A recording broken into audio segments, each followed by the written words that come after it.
නමෝ බුද්ධාය. ඒ භාග්‍යවත් අරහත් සම්මා සම්බුදුරජාණන් වහන්සේට අපගේ নমස්කාරය වේවා.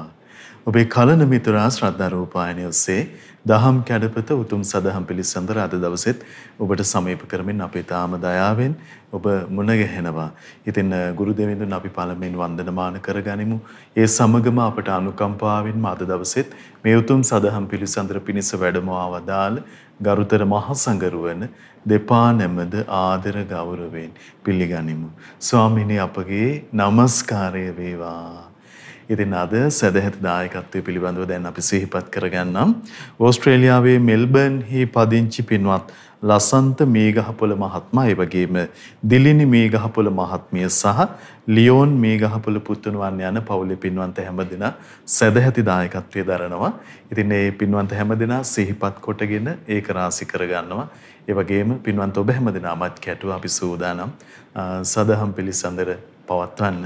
ඉතින් ධර්මයේම පිළිසරණ කර ගැනීම, තමන්ම පිළිසරණ කර ගැනීම පිළිබඳව භාග්‍යවතුන් වහන්සේගේ උත්තම අවවාදය අද දවසෙත් අපිට විමසලා දැනගන්න පුළුවන් වෙනවා.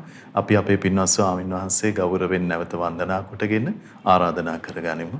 ස්වාමීනි අපට අනුකම්පාවෙන් අද දවසෙත් අනුශාසනා සිදු කරනසේක්වා. අවසරයි ස්වාමීනි. නමෝ බුද්ධාය. සීල දනාටම තෙරුවන් සරණයි. නමෝ තස්ස භගවතු අරහතු සම්මා සම්බුද්දස්ස සාදු සාදු සාදු.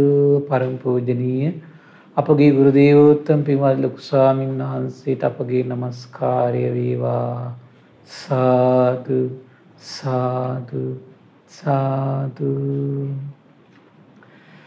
ශ්‍රද්ධාවන්ත පින්වත්නි, පින්වත් මහත්මයා, එහෙමයි ස්වාමීනි.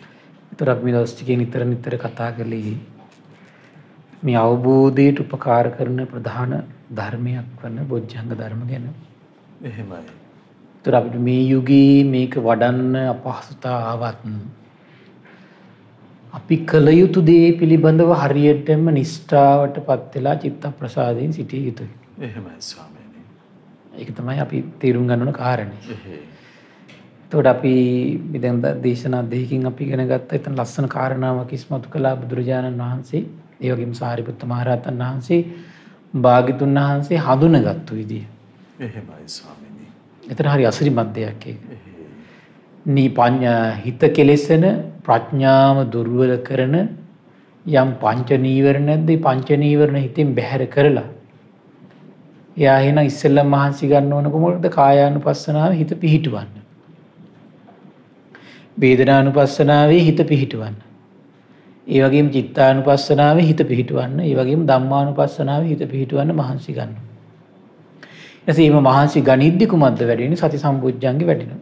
ධම්ම විජය, විරිය, ප්‍රීති, පස්සද්ධි, සමාධි, උපේක්ඛා කියන බොජ්ජංග ධර්ම වැඩිනවා. ඒකෙන් තමයි සම්බුද්ධත්වයේ හඳුනගත්තේ. සම්බුද්ධත්වයේ හඳුනගත්තේ කුමක් නිසාද එතනින්? එතකොට මේ කියන ධර්මයන් ඔය ආකාරයටම වැඩිමෙන්මයි අවබෝධ ඥානය කියන එක උපදින්නේ. දුක නම් වූ ආරි සත්‍ය බුදුරජාණන් වහන්සේ යම් විදියකින් අවබෝධ කළ දේශනා කළා දේ අයුරින්ම අවබෝධ වෙන්නේ. එහෙනම් ඔය කියන ධර්මයන් ওই පිළිවෙලට වැඩිමෙන්මයි. එහෙමයි ස්වාමීනි. දුකේ හට ගැනීම බුදුරජාණන් වහන්සේ යම් විදියකින් අවබෝධ කළ දේශනා කළාද? ඒ දේශනා කළේ දුක්ඛ සමුදය ඒ විදියටම අවබෝධ වෙන්නේ ඔය කියන ධර්මයන් ওই විදියට වැඩිවීමයි. දුක්ඛ නිරෝධය යම් විදියක අවබෝධ කළාද? ඒ අවබෝධ කරපු දේ දෙව් මිනිස් ලෝකයට දේශනා කළා. ඒ දුක්ඛ නිරෝධය ওই විදියටම අවබෝධ වෙන්නේ ওই විදියට ධර්මයේ ප්‍රගුණ කිරීමෙන්මයි. ඒතකොට දුක නිරුද්ධ කරන මාවත පවා යාට විවර වෙන්නේ ওই කියන ධර්මයන් ওই විදියට ප්‍රගුණ කිරීමෙන්මයි. වෙන අයුරකින් නෙමෙයි එතකොට. එතකොට මේ කාරණේ පිළිබඳ කෙනෙක් නිෂ්ඨාවටපත් වෙන්න ඕන. ඒතර අපිට එතනදී ගොඩාක් සප්තබොජ්ජංග වඩන හැටි අපි බොහෝ දේශනා ඇසුරින් විස්තර කළා. එහෙමයි ස්වාමීනි. ඒතර මම එතනදී මුලින් අර දේශනා අපි උපේක්ෂා බොජ්ජංගෙන් වඩද්දී අපි සප්තබොජ්ජංග විස්තර කරනකොට මම කිව්වා ඒකට උපකාර කරන ධර්මයන් පිළිබඳ ඉස්සරහට අපි ටික ටික විස්තර කරනවා කියලා. එහෙයි ස්වාමීනි. එතකොට මේ උපේක්ෂා බොජ්ජංගේ වඩන විදිය තව ලස්සනත් කරුණු කීපයක් විස්තර කරන්න මම හිතුවා දේශනා කීපයක් ඇසුරේ. අවසරයි ස්වාමීනි. එතකොට මේ සියල්ලම වැඩි වැඩි අන්තිම උපේක්ෂා බොජ්ජංගෙත් නේ යන්නේ ශ්‍රාවකේ. එහෙමයි. එතකොට මේ gedara doradීම දැන් විශේෂයෙන් මම මේ වෙලාවේ දේශනා තෝරගන්නේ අර gedara dore හිර වෙලා ඉන්නවනේ. එහෙමයි. ඒ හිර වෙලා මේ gedara කටයුතු කරමින් අපි කරන්න ඕන දෙයක් පිළිබඳව. එහෙමයි ස්වාමීනි. එතකොට අපිට මේ දේශනාව ඇසුරුනොත් එච්චර ලස්සන කාරණාවක් ගන්න පුළුවන්. හරිම ලස්සනයි. ඉන්ද්‍රිය භාවනා කියලා සූත්‍රයක් තියෙනවා. ඒතර මේ ඉන්ද්‍රිය භාවනා සූත්‍රයෙන් මේ උපේක්ෂාවට හිතපත් කරගන්න විදිය. හරි ලස්සන විස්තරයක් තියෙනවා. මේ දවස්වල අපගේ භාග්‍යතුන් වහන්සේ වැඩ සිටියේ කජංගලා කියන නියංගමේ මේ කේලු කියන වනයේ.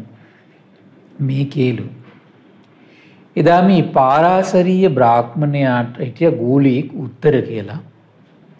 මේ උත්තර මානවකේ බුදුරජාණන් වහන්සේ වෙත ආවා. එහෙමයි. ඇවිල්ලා භාග්‍යතුන් වහන්සේ සමග සතුටු වුණා. සතුට පිළිසඳර කතා බහි යෙදිලා එකත් පසක වුන් මේ පාරාසරීය අතවැසි උත්තර මානවකයගෙන් බුදුරජාණන් වහන්සේ අහන පින්වත් උත්තර පාරාසරීය බ්‍රාහ්මණයා ඉන්ද්‍රිය භාවනාව කියා දෙනවද කියලා අහුවා. එහෙමයි ස්වාමීනි. ලස්සන භාවනාවක් එතකොට. එහෙයි. බෞද්ධ ගෞතමයන් වහන්සේ පාරාසරීය බ්‍රාහ්මණේ ශ්‍රාවකයන්ට ඉන්ද්‍රිය භාවනාව මේ කියා දෙනවා කිව්වා.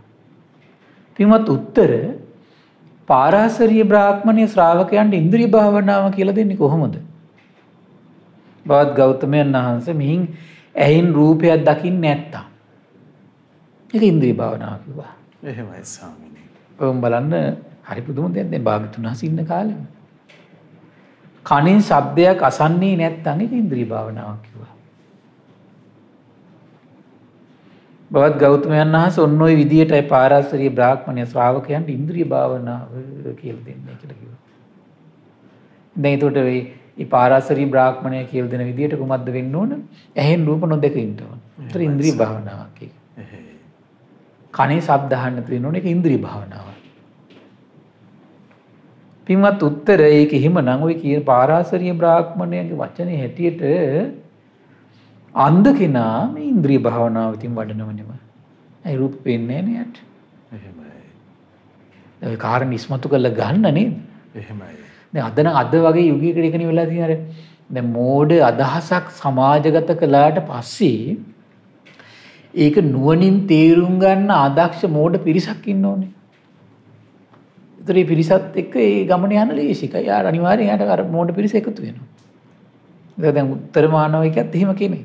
එහෙමයි. දැන් මේ ලෝකයට බුදුරජාණන් වහන්සේ අර කාරණේ ඉස්මතු කළා යාට විමසන්න දෙයක් දෙන්නේ. ඔය කියන හැටියට උත්තර. එතකොට මේ අන්ධ කෙනා ඉතින් ඉන්ද්‍රිය භාවනාව වඩනවනේ. ඒතකොට තමයි අර උත්තර මානවකයේ මේ කල්පනා කරන්න ගත්තේ. එතකන් එයාට අයිඩියා එක ආවේ නැහැ. මට මේ වගේ අයිඩියා එකක් පවා බුදු කෙනෙක් පවා ඉස්මතු කරන්න ඕනේ. එහෙමයි ස්වාමීනි. ඒතකොට දැන් බලන්න මේ කාලේ දැන් ඔය මේ දැන් නිගණ්ඨයෝ නිර්මාසයි. නිගණ්ඨයෝ නිර්වස්ත්‍රයි. ඒතර ඒකෙන් පිරිසිදු බව පැතුවනේ. ඒතර බුදුරජාණන් වහන්සේ ඒ පිරිසිදු බව පතන එකේ ආදීන වැරදි පැත්ත ඉස්මතු කළ දෙනකන් ඒකින ශ්‍රාවකයන්ට එහෙම තේරෙන්නේ නැහැ. තේරුණා නේද? හරි පුදුම දෙයක් ඒක අඥානකම කියන එක. එහෙයි ස්වාමීනි. මේ පුද්ගලික මතය තුල හිර වෙලා ඉන්නෝගේ හරි පුදුම දෙයක් ඒක. එතකොට දැන් නිර්මාණ සිඳීම් පමණින්ම පිරිසිදු වෙනවා නම් ඇත්තටම බලද්දී ඉතින් මේ එළුව මහරක් මේ තමයි ඉතින් පිරිසිදු වෙන්නේ. නැත්ද? නිර්වස්ත්‍රව ඉඳීම තුල පිරිසිදු වෙනවා නම් මේ හරක් එළුව බූරුව පිරිසිදු වෙනවා. නිර්වස්ත්‍රයිනේ. අරක විනිවිද යන කල්පනාවකට එන්න තරම් ශක්තියක් නැහැ එතකොට. නුවණ ගෝචර වෙන යෝනිසෝ මනසිකාරයේ උපදින ප්‍රඥාව විවර කරලා දෙන දහමකට හිත ගන්න අපේ මනස හදා ගන්න ඕන. තේරුණා නේද?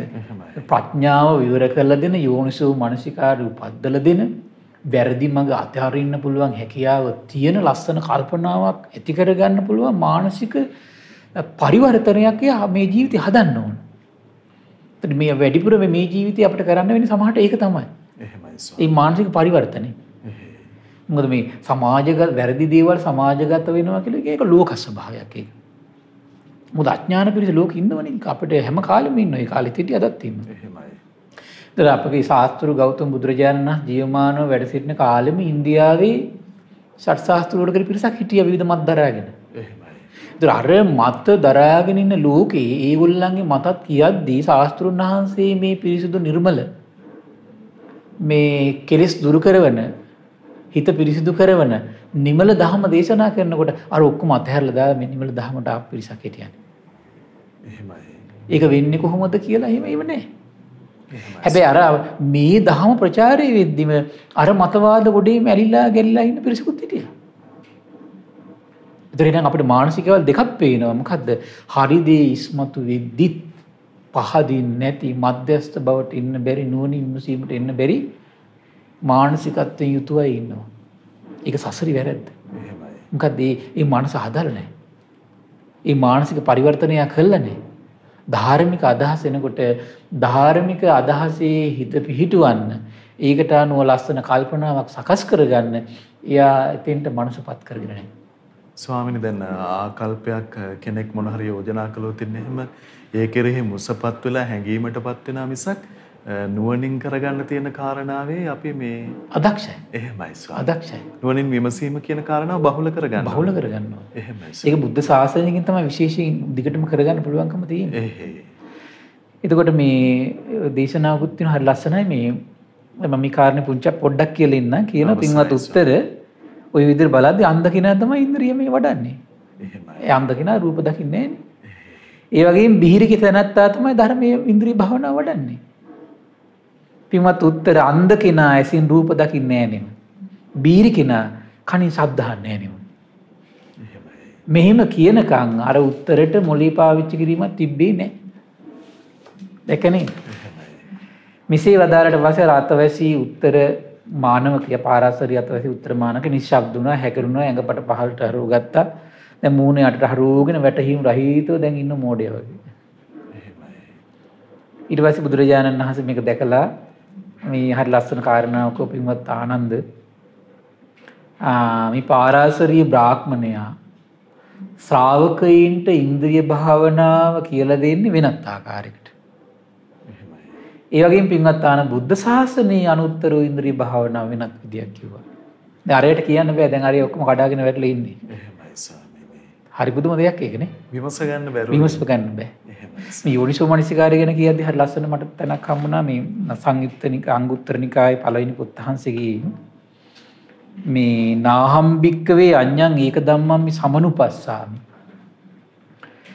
යේ අනුප්පන්නාවා බොජ්ජංගා නූප්පජ්ජති උප්පන්නාවා බොජ්ජංගාන භාවනා පාරිපූර්ණං ගච්ඡanti. පින්වත් මහණෙනි මම මේ හට නොගත් බොජ්ජංග හට නොගැනීම පිණිස උපම් බොජ්ජංග භාවනාවෙන් පරිපූර්ණ නොවීම පිණිසත් හේතු වෙන මම එකම දහමක් දකින්නේ නැහැ කියන අයෝනිසෝ මනසිකාරේ තරම්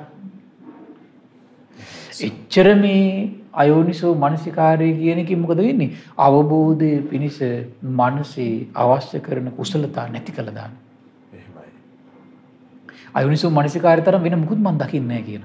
අවබෝධ විනාශ කරන වනසන ශ්‍රේෂ්ඨ දහමක් ශ්‍රේෂ්ඨ දෙයක් ශ්‍රේෂ්ඨ කෙනෙක් හිතෙන් තේරුම් ගැනීමේ මානසික පරිවර්තනය උපදින්නේ නැති හැකියාව ඇති වෙන්නේ නැති වෙන විත්‍යක් තරම් මම දකින්නේ නැහැ කියන අයෝනිසෝ මනසිකාරය තරම්. එහෙනම් මේ අයෝනිසෝ මනසිකාරය අපේ හිත විනාඩි 10ක් පවතිනවා කියලා කියන්නේ අහෝ අවබෝධ නූපදින්න හේත් මනස සකස් වෙන මොහොතක්. ගම්බීර දෙයක් අවබෝධ කරගන්න බැරි මොහොතක්. පරම දෙයක් සත්පුරුෂේ, කල්යාණ මිත්‍රේ, අසත්පුරුෂයා, අධර්මී, අවිනය ඔය දේවල් තේරුම් බේරුම් කරගන්න බැරි මානසික නිර්මාණයක් වෙන අයෝනිසෝ මනසිකාරය තුළ. මේ නිසා තමන්ගේ මනස තුළ ගලන මේ අයෝනිසෝ මනසිකාරය කියන ස්වභාවය හරියට තේරුම් ගන්න ඕන. විශාල හානියක්. සම්පූර්ණ මේ සත්‍යයට හානිය කරන අයෝනිසෝ මනසිකාරය. එහෙමයි ස්වාමීනි. අයෝනිසෝ මනසිකාරය පවතිනවා කියන්නේ මොකද්ද? බොජ්ජංගවල හිත පිහිටන්නේ. වැඩෙන්නේ. අවබෝධයකට ශ්‍රේෂ්ඨ ධර්මයක්, ශ්‍රේෂ්ඨ විනයක්, ශ්‍රේෂ්ඨ ශාසනයක්, ශ්‍රේෂ්ඨ ශාස්ත්‍රවරයෙක්, ශ්‍රේෂ්ඨ පිරිසක් යට තීරුම් ගන්න බෑ ගෝචර වෙන්නේ. එහෙමයි ස්වාමී. අයෝනිසෝ මනසිකාරය. ඊළඟට කියනවා අයෝනිසෝ භික්කවේ මනසිකරෝතු අනුප්පන්නාචය බොජ්ජංගා නූපජ්ජති. මේ අයෝනිසෝ මනසිකාරය හිත පවතින නූපම් බොජ්ජංග උපදින්නේ නැහැ කියනවා. තියෙන බොජ්ජංග වැඩි වැඩි යන්නේත් නැහැ කියනවා. එහෙමයි. අපි බොජ්ජංග යම් ප්‍රමාණයකට වැඩිච්ච කෙනෙක් ඉන්නවා කියලා. එයා අයෝනිසෝ මනසිකාරය දෙනවා කියලා. ඉදිරියට තව යාගේ දියුණුවක් මානසික උපදින්නේ නැහැ. නුවණ සම්පූර්ණයෙන්ම සම්පූර්ණ වහන්න. එහෙමයි. නුවණස කියන එක වහන්නේ මේකෙන්. අයෝනිසෝ මනසිකාරය.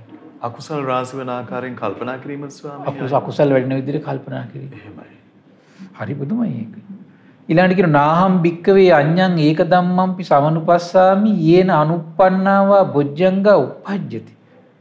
උප්පන්නාවා බොජ්ජංගා භාවනා පූරි පාරිපූරින් ගච්ඡති. මේ කියන්නේ හට නොගත් අවබෝධයට උපකාර කරන විශේෂ ඥාන උපද්දලා දෙන විශේෂ මානසික හැකියාව සකස් කළ දෙන කල්පනාවක් විදිහට යෝනිසෝ මනසිකාරි තරම් වෙන මොකුත් මන් දකින්නේ නැහැ කියනවා. එන අවබෝධයට අනුග්‍රහ කළ දෙන නූපන් බොජ්ජංග උපද්දලා දෙන උපන් බොජ්ජංග තව වැඩි යනවා කියනවා. කොහොමකින්ද? යෝනිසෝ මනසිකාරි. යෝනිසෝ භික්කවේ මනසිකරෝතු අනුප්පන්නාචය බොජ්ජංග උප්පජ්ජಂತಿ. උප්පන්නාච බොජ්ජංග භාවනා පාරිපූර්ණං ගච්ඡanti. උපම් බොජ්ජංග පවා වැඩි දියුණු වෙවි යනවා කියනවා. පුදුම දෙයක් ඒක. එහෙමයි ස්වාමී. පුදුම ආශ්චර්යයක් ඒක. මෙතන මේ බොජ්ජංග ගැන හරියට ඒ නිසා නිතර තේරුම් ගන්න ඕනේ ගත්තා මේ අයෝනිසෝ මනසිකාරය කියන කාරණේ මානසික. එහෙමයි. මේ මානසික විශේෂ අධිගමයකට පත් වෙන මානසික පරිවර්තනයක් උපදවන්න නම් මනසි බොහෝ කොට යෝනිසෝ මනසිකාරය මෙදෙන්න ඕන.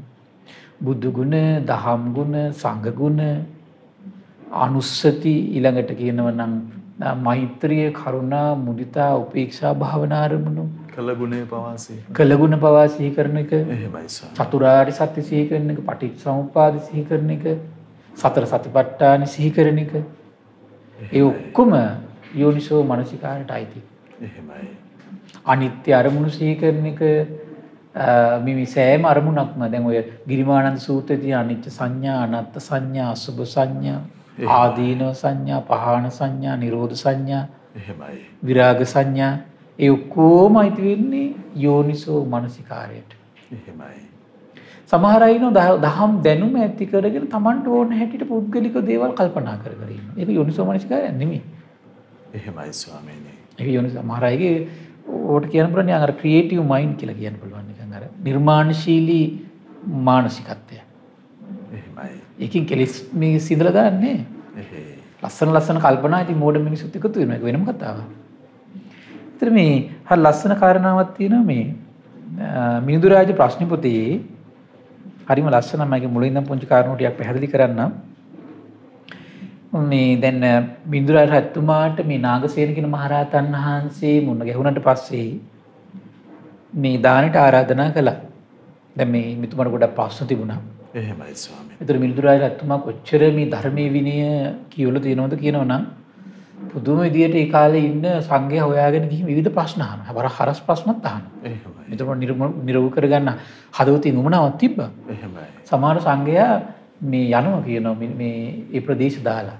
එහෙමයි ස්වාමීනි. එච්චර මෙයා නිර්මාණශීලීව කල්පනා ප්‍රඥාවත් ඉතින් නිර්මාණශීලී හොඳ කල්පනාවක් තිබ්බා. එහෙමයි. ප්‍රඥාව ටික අඩුයි අර මේ බුද්ධ ශාසනය හොඳටම හිත පහදවගෙන බැස ගන්න තන හැකියාවක් තිබුණේ නැහැ. එහෙමයි. ඒකත් එක්ක අර නිර්මාණශීලී මානසිකත්වයත් එක්ක මෙයා විවිධ ප්‍රශ්න කරන එක තමයි තිබ්බේ. එහෙමයි. මේ ප්‍රශ්න වලට උත්තර දෙන්න පුළුවන් එකම දක්ෂ කෙනා හිටියේ නාගසේන කියන මහරහතන් වහන්සේ විතරයි. එහෙමයි. කොහොම නාගසේන මහරහතන් වහන්සේ මුණ ගැහුණාට පස්සේ මම ඉතින් ඕන ප්‍රශ්නකට උත්තර දෙන්නම් කියලා ගෙදර දානෙට වැඩියා. එහෙමයි.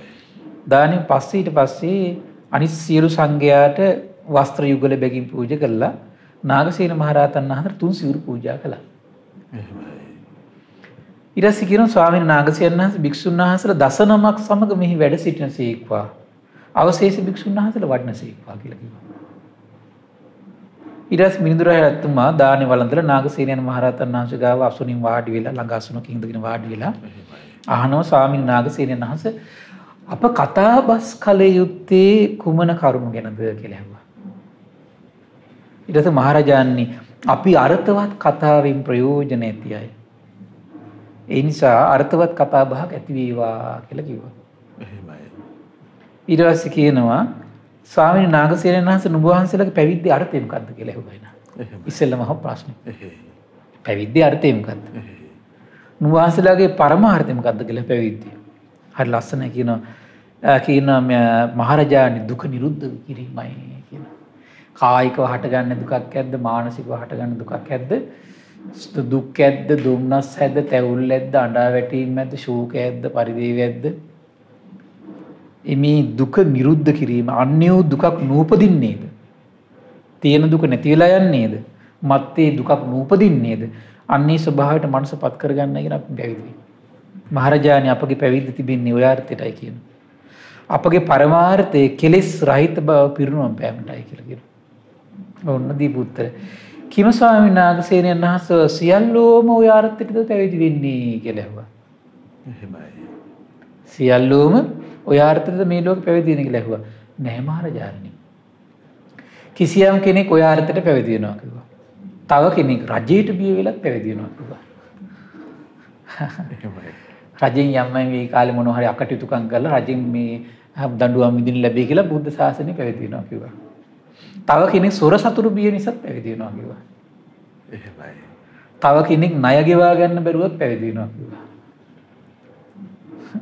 ඒ කාලේ පැවිදි වෙච්ච සමාජයේ තිබුණු දේවල්නේ. එහෙමයි. තව කෙනෙක් ජීවිකාව ගෙවා ගන්නත් පැවිදි වෙනවා කිව්වා.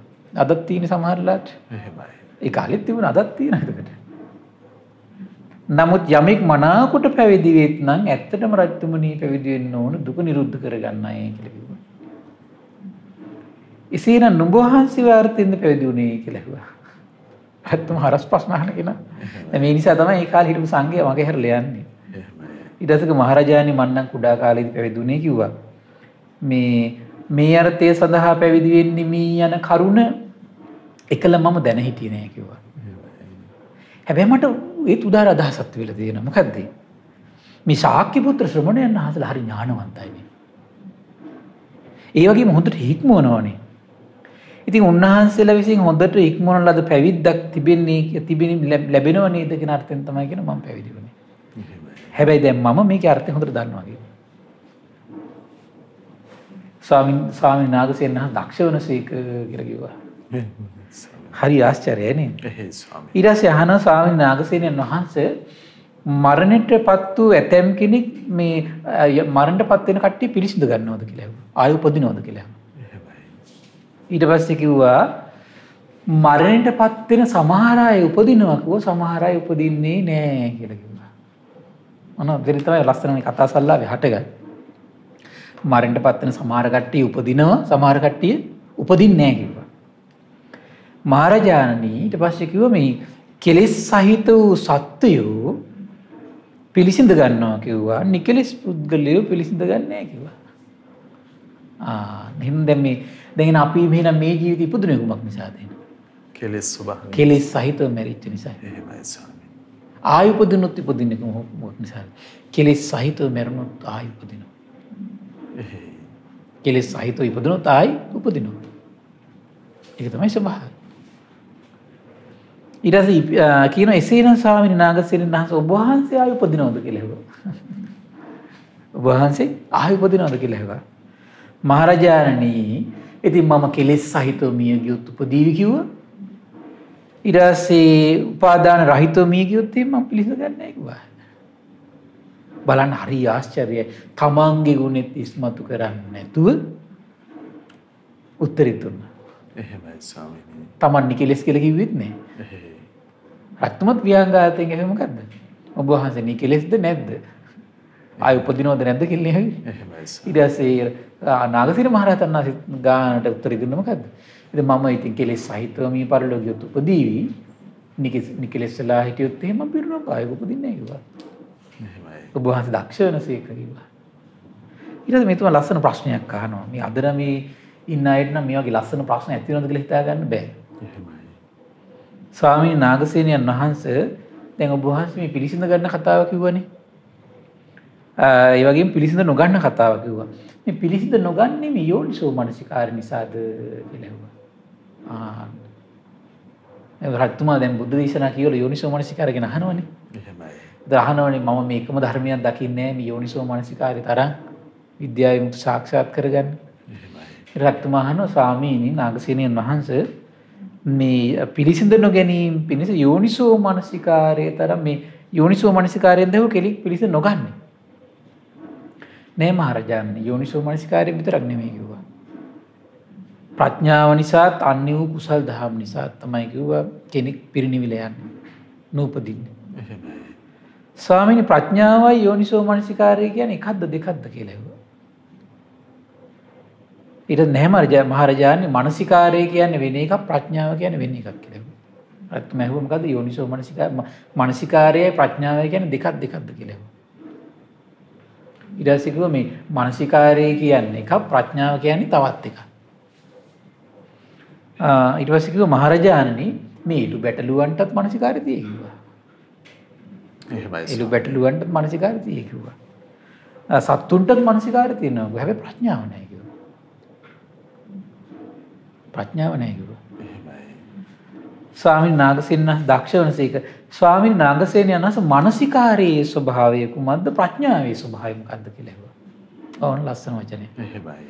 මන්ද යෝනිසෝ මනසිකාරයෙන් කරන හරි අසිරිමත් දෙයක් විස්තර කරනවා.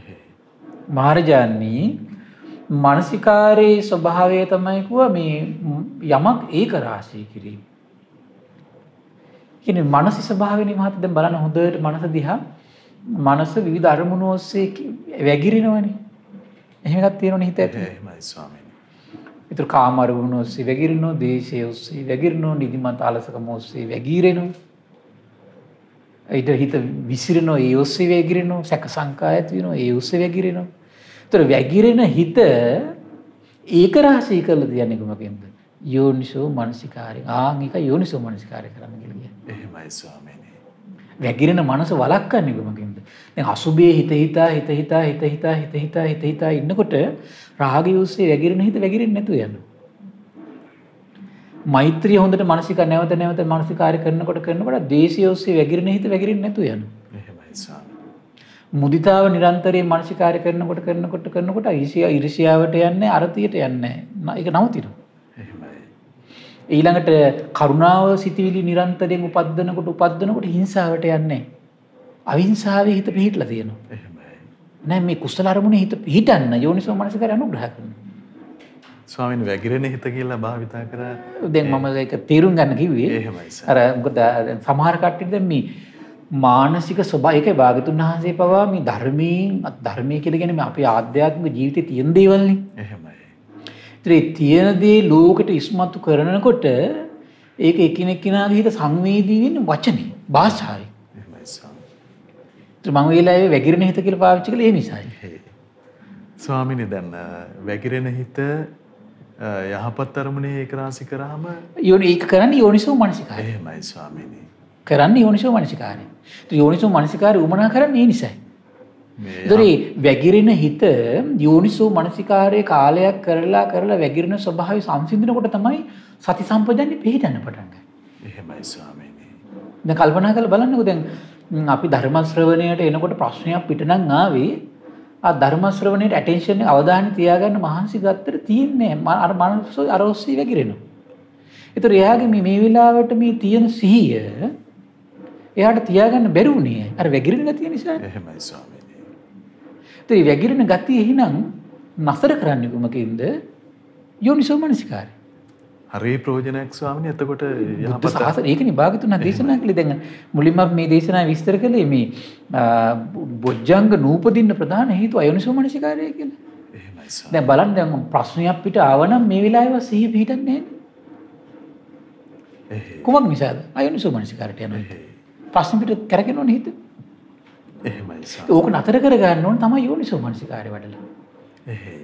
එතකොට එනම් මේ අපි කාම සිතිවිලි ඔස්සේ හිත ගලන එක නතර කරන්න අපි අසුබි දිනු කරන්න ඕන.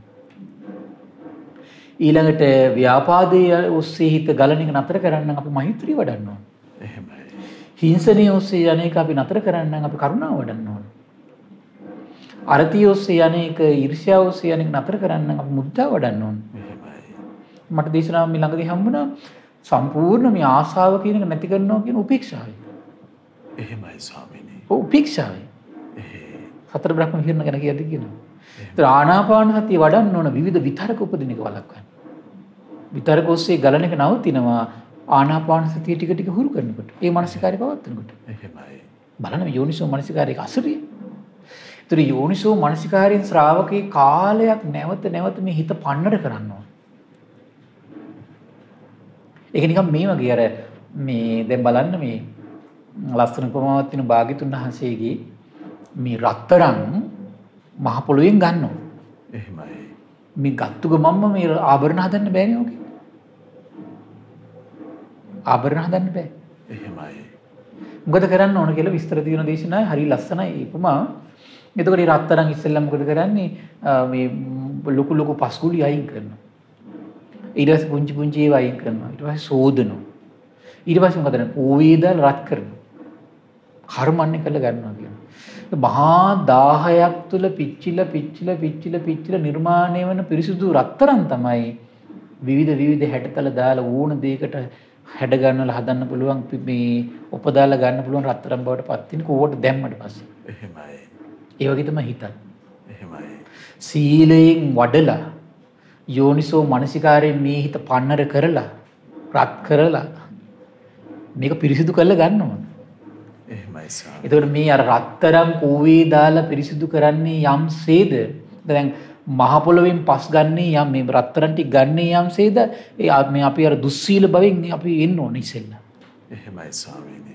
මහ පොළොවේ ඉන්න අපි අර කිඳලා ඉන්නවා වගේ වැඩක් මේ රත්තරන් තියනවා වගේ වැඩක් අපි බබලන්නේ උඩට ගන්න රත්තරන් කියලා ගන්න බෑ එතකොට. එහෙමයි ස්වාමීනි. රත්තරන් ටික මහ පොළොවෙන් ගත්තට පස්සේ තමයි ඔන්න ඒ වගේ තමයි අපි දුස්සීල භවෙන් ඈත් වෙලා සිල්වත් බවට එන්න ඕන.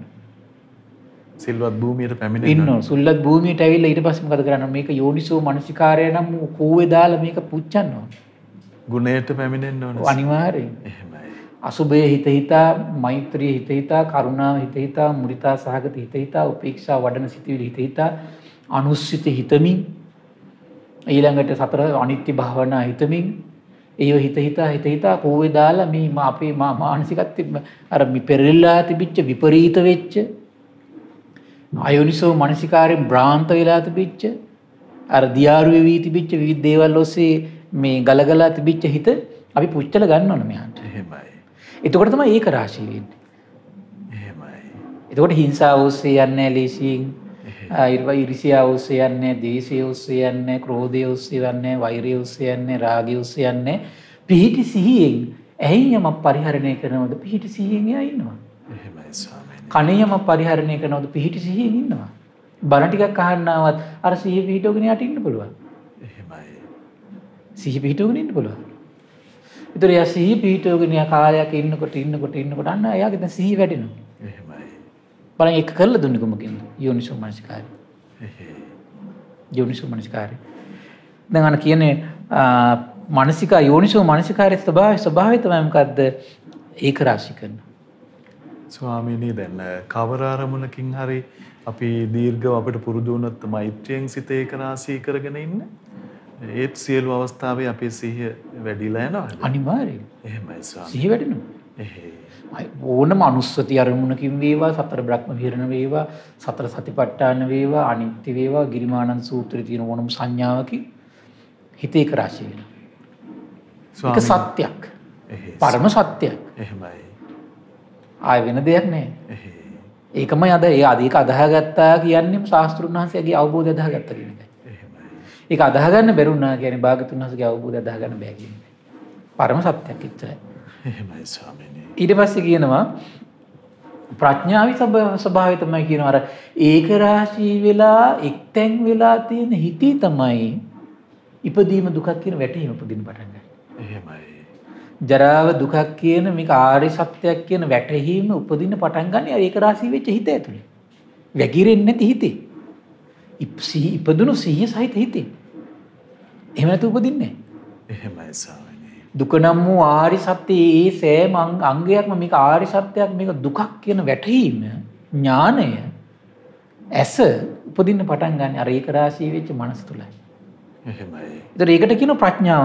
ඒ ප්‍රඥාව ටික ටික උපදින්න අර එයාගේ ඒක රාශී වෙච්ච මනස තුල යම් දෙයක් තියෙනවනේ සසරට බෙද සංයෝජනයක් අර සංයෝජනේ ගලවලා දාන්නේ ආගේ ප්‍රඥාවයි.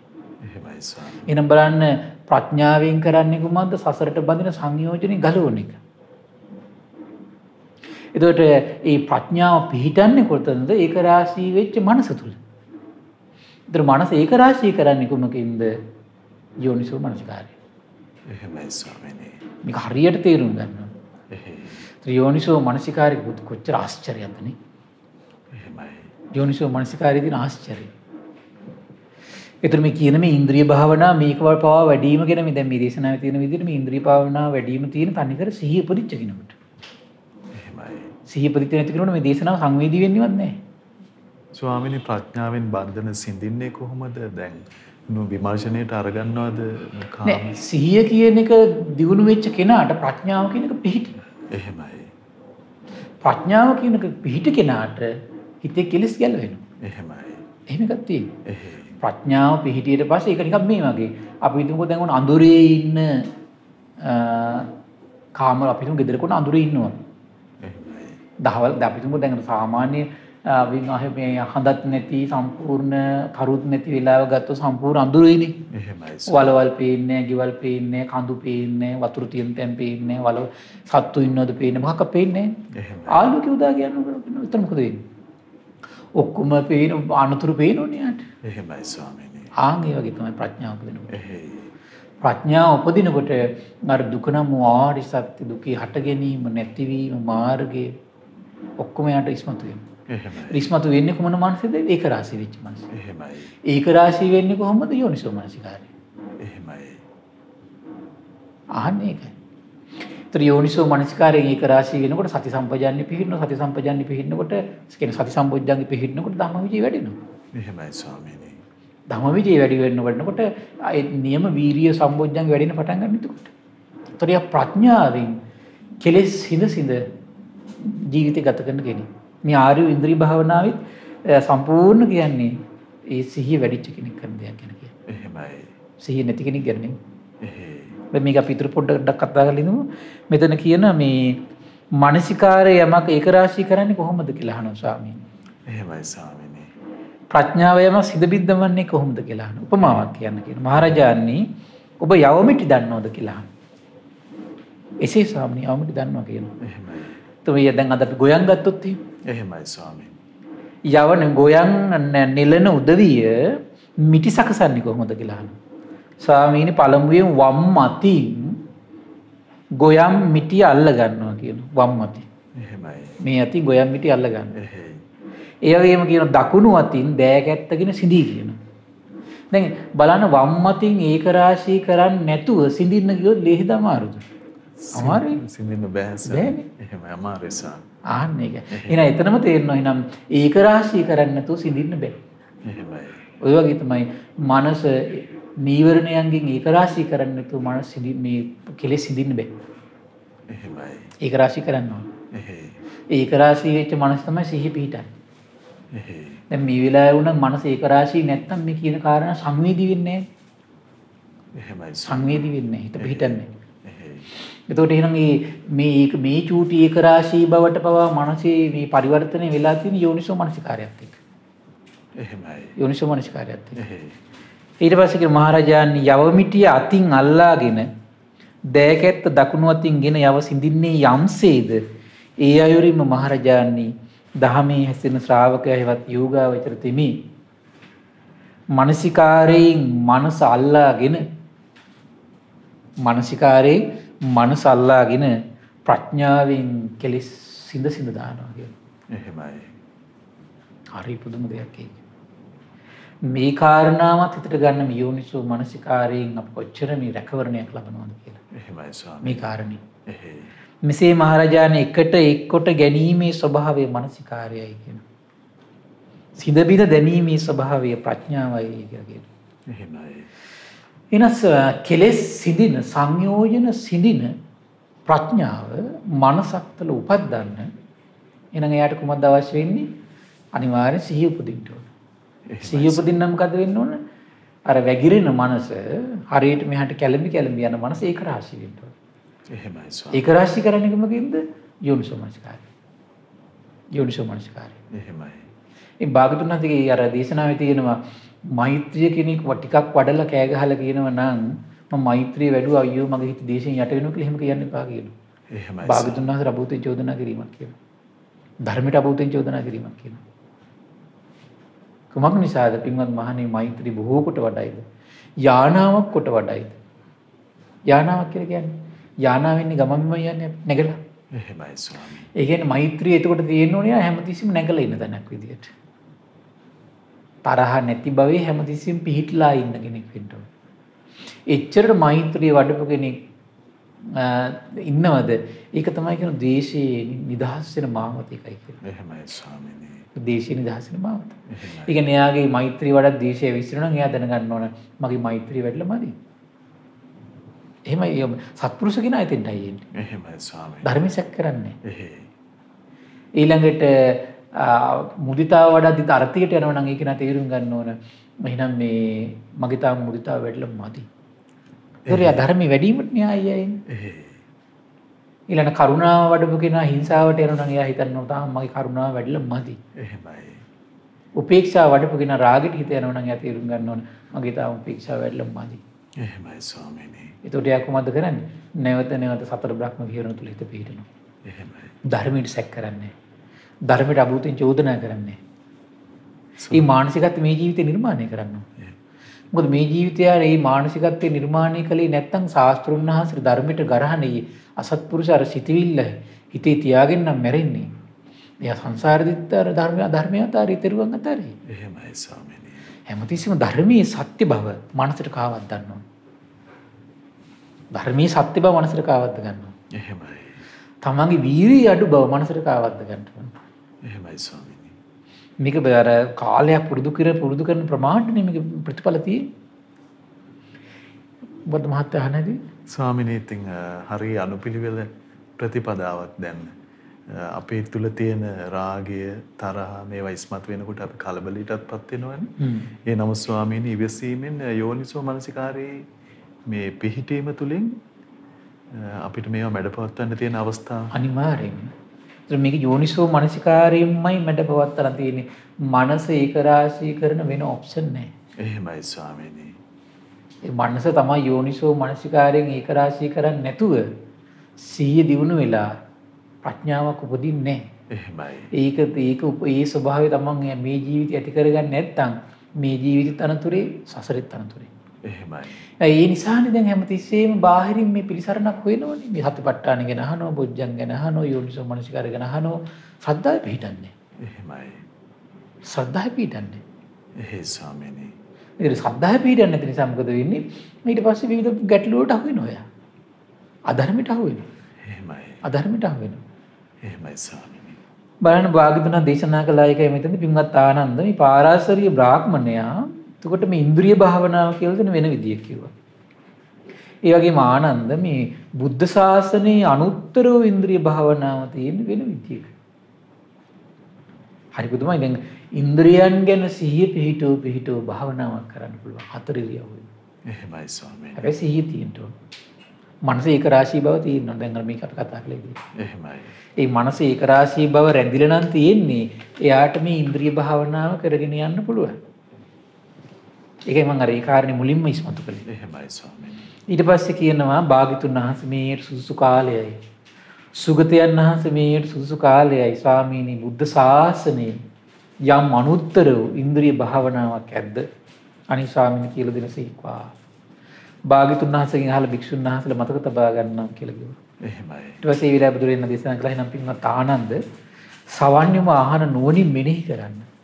මම මේ ඉන්ද්‍රිය භාවනාව කියලා දෙන්නම්. එසේ ස්වාමීනි කියලා දැන් උන ආනන්දයන් වහන්සේ බුදුරජාණන් වහන්සේට පිළිතුරු දීලා වදාළට පස්සේ භාග්‍යතුන් වහන්සේ මෙන්න මේ අනුත්තර වූ ඉන්ද්‍රිය භාවනාවක්. හරි පුදුමයි දැන් විශාකාව එහෙම ඉන්ද්‍රිය භාවනාව කරලා තියෙනවා. එහෙමයි ස්වාමීනි. දැන් මම ඉස්සරහට මේ විශාකාවේ ඉන්ද්‍රිය භාවනාව කරපු ආකාරය. ඒතර බලන්න දැන් මේ ධර්ම දාණය දීම තුල දැන් බලන්න මේ යෝනිසෝ මනසිකාරයේ කතාව කොච්චර සුන්දරද. එහෙමයි ස්වාමීනි. දැන් මේක අහගෙන ඉන්න කී දෙනෙක් තමන්ගේ මනස කොච්චර ලස්සන අදිෂ්ඨානයක් ඇති කරගන්නවද බාහිර මතවාදවල පැටලෙන්නේ නැතුව තමන් එහෙනම් යෝනිසෝ මනසිකාරය දෙන්න ඕන යෝනිසෝ මනසිකාරය දෙන්න ඕන. එහෙමයි. එතකොට මම දන්න කීප දෙනින්ම මේ දේශනා අහලා කියනවා දැන් තමයි කොහොම අපේ හිතට ගියේ මේ නිරන්තරම යෝනිසෝ මනසිකාරය දෙන්නයි යෝන හතර ඉරියව්වෙම කියන කාරණේ. එහෙමයි ස්වාමී. බාහිර කී දෙනෙක් හිතට ගිහිල්ලාද ඒක? ඒතර බාහිර මතවාද ඔස්සේ දුවන්නේ නැතුව ඒ කෙනා දැන් ඉන්ද්‍රකීලයක් වගේ ඉන්නේ. ඒතර ඒ කෙනානේ ධර්මයේ දූපත කරගත්තු කෙනෙක් බවට පත් වෙන්නේ. එහෙමයි. හරි ආශ්චර්යයි. බලන්න එතකොට මේ ධර්ම දාණයෙන් දුන්නු ආශිර්වාද ලෝකෙට. හරියට මෙහාට සෙලවිලා හරිය මේ මතවාද ඔස්සේ දුවන ලෝකයේ එයා නැවතිච්ච කෙනෙක් වුණා. එයා අසුබේ හිතන්න පටන් ගත්තා නැවතිලා. එහෙමයි. එයා බුදුගුණ හිතන කෙනෙක් වුණා. එයා ආර්ය අෂ්ටාංග මාර්ග සිහි කරන කෙනෙක් වුණා. එයා සතර සතිපට්ඨාන අරමුණු සිහි කරන කෙනෙක් වුණා. අන්න එයා ධර්මයේ දූපද කරගත්තා. තමන් සරණ කරගත්තා. ධර්මයේ සරණ කරගත්තා. නැවතුණු කෙනෙක් වුණා. තෙරුවන් සරණේ පිහිටපු කෙනෙක් වුණා. එහෙමයි. ඒ සියලු උත්තම ලාභය ධර්ම දාණයෙන් දුන්නා නම් සසර පුරාවට ඒ උත්තම ලාභේ පිහිටා වාසය කරන්නට අනිවාර්යයෙන් මේ පින තමන්ට සසරේ අනුග්‍රහ කරනවා. ඒ නිසා මේ පින්වත් සියලු දෙනාට උදාර ලාභය උපදව ගන්නට ඇති කර ගන්නට මේ රැස් කරගත්තු පුණ්‍ය සම්පත්තිය හේතු වාසනා වේවා. සාදු සාදු සාදු. ඉතින් අද දවසෙත් අපේ පින්වත් ස්වාමින් වහන්සේ ඒ භාග්‍යවතුන් වහන්සේ වදාළ උත්තම ශ්‍රී සද්ධර්මයේ යෝනිසෝ මනසිකාරය පිළිබඳව අපි උනන්දු කරවමින් ධර්ම දේශනා පවත්වා වදාලා. ඉතින් අපට අනුකම්පා ඇති ඒ පින්වන්ත මහා සංඝරුවන අප හැමදෙනාම ආදර ගෞරවයෙන් වන්දනමාන කරගනිමු. ස්වාමීනි අපගේ নমස්කාරය වේවා. ස්වාමීනි පුණ්‍යානුමෝදනාව සිදු කරන මොහොතයි අපට අනුකම්පාවෙන් පුණ්‍යානුමෝදනාවත් සිදු කරන සේක්වා. අවසරයි ස්වාමීනි.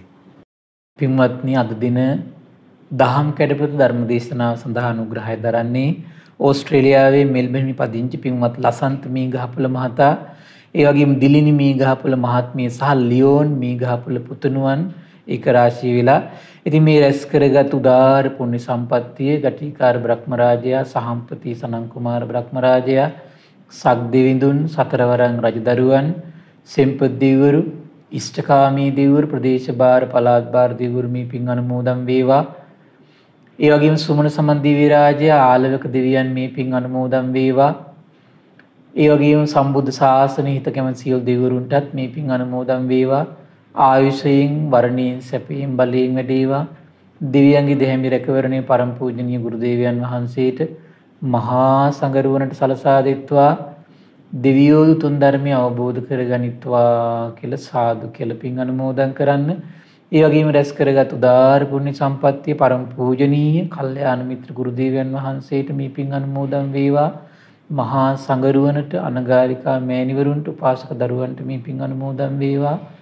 නිදුක් වේවා, නිරෝගී වේවා, සුවපත් වේවා, ධර්මය අවබෝධ කරගන්න වාසනාව උදා වේවා කියලා සාදු කියලා පින් අනුමෝදන් කරන්න. ඒ වගේම රැස් කරගත් උදාාර පුණ්‍ය සම්පත්තිය නොවැම්බර් මාස 23 වන දිනට 38 වන දින උපන්දින යෙදුන ලසන්ත මීගහපොළ මහත්මයාට මේ පින් අනුමෝදන් වේවා. දිලිනි මීගහපොළ මහත්මියට, ලියෝන් මීගහපොළ පුතුණුවන්ට මේ පින් අනුමෝදන් වේවා. දෙපාර්ශවයේම දෙමව්පියන්ට, පවුලේ සියලු දෙනාට දායකත්වයේ දරූ උපකාර කළ සියලු දෙනාට මේ පින් අනුමෝදන් වේවා. ශ්‍රද්ධා මාසික ධර්ම දාන සියලු සමාජික සමාජිකාවන්ටත්, ශ්‍රද්ධා කාර්ය මණ්ඩලයේ සියලු දෙනාටම අපගේ පින්බර දෙමව්පියන්ට මේ පින් අනුමෝදන් වේවා. නිදුක් වේවා, නිරෝගී වේවා, සුවපත් වේවා, ධර්මය අවබෝධ කරගන්න වාසනාව උදා වේවා කියලා සාදු කියලා පින් අනුමෝදන් වෙන්න. ඒ වගේම මිය පරලෝකීය ඥාතීන් කරුණාවෙන් සිහිපත් කරගන්න ඒ සියලු ඥාතීන්ට පරලොව සැපේ පිණිස මේ පින් හේතු වාසනා වේවා කියලා සාදු කියලා පින් අනුමෝදන් කරන්න. සියලු දෙනාටම තෙරුවන් සරණයි. නමෝ බුද්ධාය.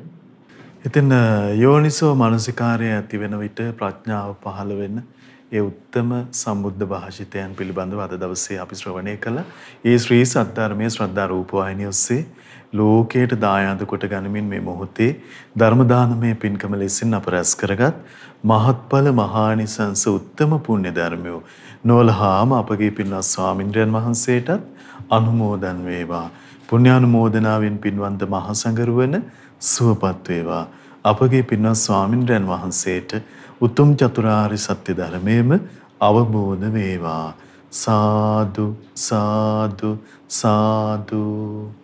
ඉතින් අද සදැහැති දායකත්වයේ දරන්නට යෙදුන ඕස්ට්‍රේලියාවේ මෙල්බර්න්හි පදිංචි පින්වත් ලසන්ත මේගහපොළ මහත්මයා, දිලිනි මේගහපොළ මහත්මිය සහ ලියෝන් මේගහපොළ පුතුණුවන් ඇතුළු මේ මේගහපොළ පවුලේ පින්වන්ත හැම දෙනාමත් පින ඇති ඔබ හැම දෙනාමත් අපි තාම දයාවෙන් සිහිපත් කරගන්නවා, ආරාධනා කරගන්නවා ඔබට මේ උතුම් සදහම් පිළිසඳරෙහි සදැහැති දායකත්ව බාර පැනදරමින් උතුම් ධර්ම දානමය පින්කම සිදු කරගන්න ඔබට අවස්ථාව තිබෙනවා. 071 232 88 87 දුරකථන මාර්ගය ඔස්සේ ඒ පිළිබඳව තොරතුරු විමසන්න කියලා ඊටාම දයාවෙන් ඔබට ආරාධනා කරගන්නවා. එහෙමනම් තුනුරුවන පාමුලට පැමිණ ධර්මයෙන් ජීවිත සකස් කරගන්න හැම දිනාටම වාසනාව උදා වේවා කියලා ප්‍රාර්ථනා කරනවා. මහා සංඝරත්නයේ ආශිර්වාදයෙන් නැවත අපි ඔබ මුණ ගැහෙන්නම්. හැම දිනාටම සම්මා සම්බුදු සරණයි. නමෝ බුද්ධාය. මෙවැනි වටිනා ධර්ම දේශනා ශ්‍රවණය කිරීමට ශ්‍රද්ධා ඩේලි YouTube චැනලය සබස්ක්‍රයිබ් කරන්න.